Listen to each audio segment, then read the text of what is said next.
3D Facture has introduced a new professional SLA laser 3D printer they have created in the form of the Weaver, which offers a 50 micron laser spot but is capable of printing detailed smooth finish objects.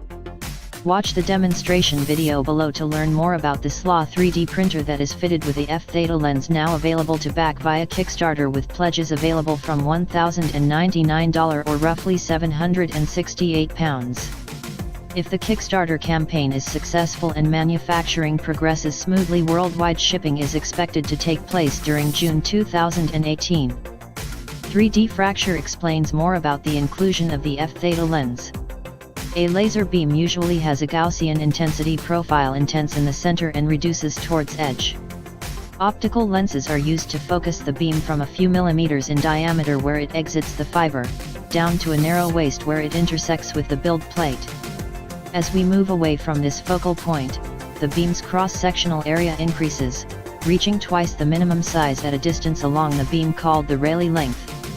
The Weaver is capable of printing objects up to 150 x 150 x 190 mm in size and offers a resolution of 50 mm in the XY plane and 25 mm in the Z-axis, and uses a 405 nm UV laser to cure photosensitive resin layer by layer.